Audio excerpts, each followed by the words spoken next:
దేవుని కుమారుడిగా రక్షకుడిగా పరిచయం చేస్తూ ఉన్నాడు, సాక్షాత్కరించుకుంటూ ఉన్నాడు, అదేవిధంగా ఎరుకపరుచుకుంటూ ఉన్నాడు.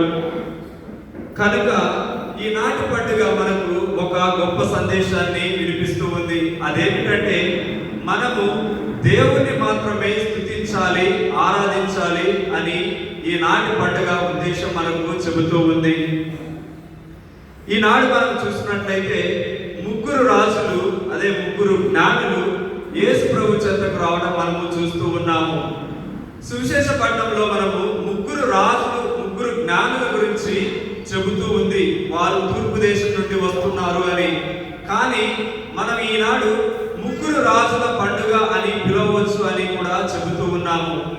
ఎందుకు మనము ముగ్గురు రాజులు అని పిలుస్తున్నాము అంటే, ఆనాటి కాలంలో ఈ యొక్క రాజులు వారు సమర్పించినటువంటి ఈ యొక్క బహుమానాలు ఆ యొక్క రాజులు మాత్రమే సమర్పించేవారు అని మనకు చరిత్ర చెబుతూ ఉంది. వారు సమర్పించినటువంటి బంగారము రాజుల దగ్గర ఎక్కువగా ఉండేది. అదేవిధంగా సాంబ్రాణి కూడా వారి దగ్గర ఎక్కువగా ఉండేది. అందుకే ఆనాడు ఆ రాజ్యాన్ని పరిపాలిస్తున్నటువంటి ఆ యొక్క రాజులు దేవునికి, ఆ యొక్క యేసు ప్రభుకి కానుకగా బహుమానాలు అర్పించారు అని ఈనాటి సువిశేష పట్టణంలో మనము చూస్తూ ఉన్నాము. ఒకసారి ఈనాటి పండుగ చరిత్ర మనం గమనించినట్లయితే మన తిరుసభలో క్రీస్తు సాక్షాత్కార పండుగ మరియు క్రీస్తు జన్మదినాన్ని ఆనాటి కాలంలో ఒకే రోజున జరుపుకునేవారు. క్రీస్తు పునరుత్థాన పండుగను మరియు పెంతెకోస్తు పండుగ తరువాత ఈ యొక్క క్రీస్తు సాక్షాత్కార పండుగ అతి పురాతనమైన పండుగ అని మనకు ఈనాడు తెలియజేస్తూ ఉంది. కాలక్రమేణా మన తల్లి తిరుసభ ఈ యొక్క క్రీస్తు జన్మదినోత్సవాన్ని మరియు క్రీస్తు సాక్షాత్కార పండుగను విడివిడిగా జరుపుకుంటూ ఉంది.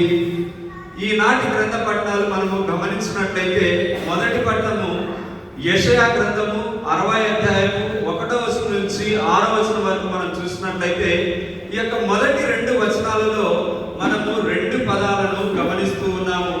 అవి ఏమిటి అంటే, మొదటిగా వెలుగు, రెండవదిగా చీకటి.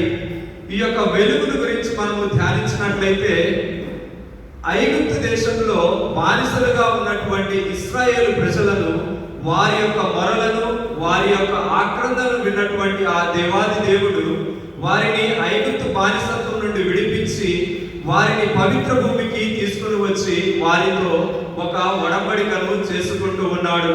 ఆ ఒడంబడికను మనము నిర్గమకాండము 6వ అధ్యాయము 7వ వచనంలో చూసినట్లయితే ఈ విధముగా చెబుతూ ఉంది.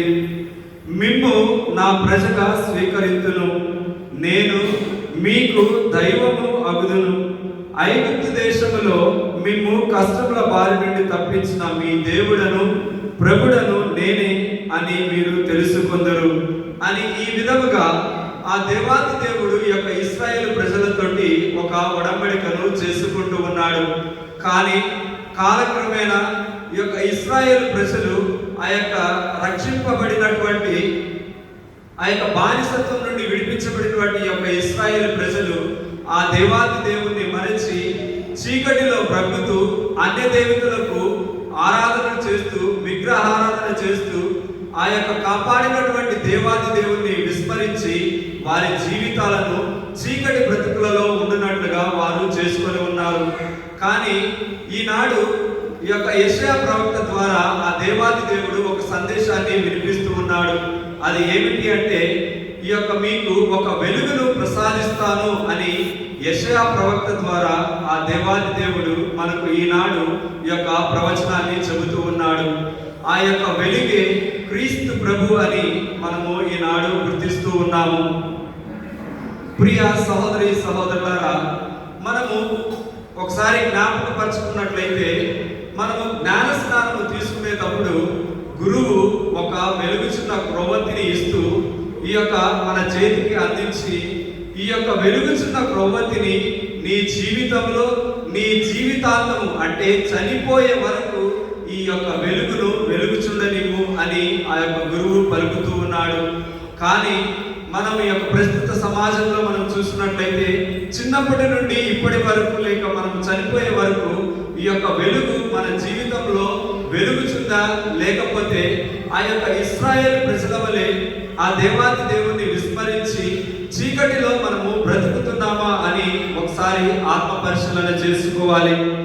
అదే విధంగా మనం ఈనాడు చూసినట్లయితే యెషయా గ్రంథము 60వ అధ్యాయము 6వ వచనం అయితే ఈనాడు ఈ యొక్క జ్ఞానులు అర్పించినటువంటి ఈ యొక్క 3 బహుమానాలలో 2 బహుమానాలను ఈ యొక్క యెషయా ప్రవక్త మనకు తెలియజేస్తూ ఉన్నాడు. మొదటిగా బంగారము, రెండవదిగా సాంబ్రాణి. కానీ ఈ యొక్క యెషయా గ్రంథంలో యెషయా ప్రవక్త పరిమళ ద్రవ్యం గురించి ఆయన మాట్లాడట్లేదు. ఎందుకంటే ఈ యొక్క 3 బహుమానాలు ఒకసారి మనం గమనించినట్లయితే మొదటిగా బంగారము. ఈ యొక్క బంగారము అనేది యేసు పుట్టుకను, రాజరికాన్ని సూచిస్తూ ఉంది. ఇది మనం గమనించినట్లయితే ఎఫెసీయులకు రాసిన లేఖ 1వ అధ్యాయము 20వ వచనం నుంచి 22వ వచనాలు మనము చదివినట్లయితే ఈ యొక్క బంగారం గురించి, యేసు ప్రభు యొక్క రాజరికం గురించి మనకు క్లుప్తంగా వివరిస్తూ ఉంది. అదే విధంగా 2వ బహుమానము సాంబ్రాణి. ఈ యొక్క సాంబ్రాణి అనేది యేసు పరిశుద్ధతకు, అదే విధంగా అతని దైవత్వానికి నిదర్శనముగా ఉంటుంది. హెబ్రీయులకు రాయబడిన లేఖ 1వ అధ్యాయము 3వ వచనంలో మనము గమనించి ఉన్నాము. మూడవదిగా పరిమళ ద్రవ్యము. పరిమళ ద్రవ్యము అనేది యేసు మరణమును సూచిస్తూ ఉంది. ఆయన యొక్క మానవ స్వభావాన్ని మనకు ఎరుక చేస్తూ ఉంది. ఫిలిప్పీలకు రాసిన లేఖ 2వ అధ్యాయము 6వ వచనం నుంచి 8వ వచనం వరకు చదివినట్లయితే యేసు ప్రభు వారు ఏ విధముగా ఆయన మరణాన్ని పొందుతాడు, అందుకు గాను ఈ యొక్క పరిమళ ద్రవ్యము మనకు నిదర్శనముగా నిలుస్తూ ఉంది. ఈ యొక్క జ్ఞానులు అర్పించినటువంటి యొక్క 3 అర్పణలు బంగారము, సాంబ్రాణి, పరిమళ ద్రవ్యము ఈ యొక్క మొదటి రాకడను సూచిస్తూ ఉంది. అదే విధంగా ఆయన యొక్క 2వ రాకడలో మనకు ఈ యొక్క పరిమళ ద్రవ్యము అవసరం ఉండదు. ఎందుకంటే 2వ రాకడలో ఈ యొక్క యేసు మరణం గురించి మనము వినము. అందుకే బంగారము, సాంబ్రాణి మాత్రమే ఈ యొక్క మొదటి పట్టణము యెషయా గ్రంథంలో వివరించబడుతూ ఉంది. ఇవి క్రీస్తు జన్మించినప్పటి క్రిస్మస్ కానుకలు. బంగారము, సాంబ్రాణి, పరిమళ ద్రవ్యము. యేసు శిలువ మరణము జ్ఞానులు ముందుగానే విశ్వాసముతో, ఆ యొక్క విశ్వాస నేత్రములతో చూచారు కాబట్టి వారు జ్ఞానులు అని పిలువబడినారు. ఇక రెండవదిగా సువిశేష పట్టణంలో మనం గమనించినట్లయితే యేసు ప్రభు జన్మించినప్పుడు హేరోదు రాజు రాజ్యాన్ని పరిపాలిస్తూ ఉన్నాడు. పశువుల కొట్టంలో జన్మించినటువంటి ఈ యొక్క యేసు ప్రభువును చూడటానికి ఈ యొక్క 3 జ్ఞానులు ఎంతో ఆత్రముగా, ఎంతో ఆతురతతో, ఎంతో కోరికతో ఈ యొక్క ఆ యొక్క యేసు ప్రభువును చూడాలని